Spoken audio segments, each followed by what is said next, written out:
অল্প পরিসরে মুরগি পালন করার জন্য একটি খাঁচা তৈরি করতে চাচ্ছেন, তারা চাইলে এরকম একটি খাঁচা তৈরি করতে পারেন। এই খাঁচাটির দৈর্ঘ্য 8 ফুট এবং প্রস্থ প্রায় 3 ফুট।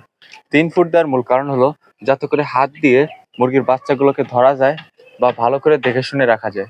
এই খাঁচাটি 3 তলা বিশিষ্ট খাঁচা। এখানে দরজা ব্যবহার করা হয়েছে যাতে নিচের দিকে খোলা যায়। নিচে বড় মুরগির জন্য এখানে আপনারা 15 পিস ডিম পাড়া মুরগি অথবা প্যারেন্টস রাখতে পারবেন এবং নিচে আরেক তলা করতে পারবেন। আমি এখনো নিচের তলা কমপ্লিট করিনি। এই মুরগিগুলা যে মলটা করবে সেইটা সরাসরি নিচের টেরের উপরে পড়বে। এখানে 2টা দরজা ব্যবহার করা হয়েছে। আর উপরে 50 থেকে 60 পিস মুরগির বাচ্চাকে 1 থেকে 20 দিন পর্যন্ত রাখতে পারবেন। এটাকে ব্রুডিং ঘর বলা হয়। এখানে ব্রুডিং এর জন্য খাঁচাটা উপরতলা বানানো হয়েছে এবং এর নিচের তলা প্যারেন্টস মুরগির জন্য। এখানে 15 পিস এবং নিচে 15 পিস, মোট 30 পিস প্যারেন্টস মুরগি আপনারা এই খাঁচাটিতে রাখতে পারবেন এবং উপরে 50 থেকে 60 পিস মুরগির বাচ্চাকে 1 থেকে 20 দিন বা 25 দিন পর্যন্ত রাখতে পারবেন।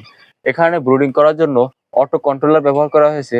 এক্ষেত্রে মুরগির বাচ্চার তাপমাত্রা যদি কমে যায় তাহলে লাইট জ্বলে উঠবে এবং যদি তাপমাত্রা বৃদ্ধি পায় তাহলে লাইট নিভে যাবে।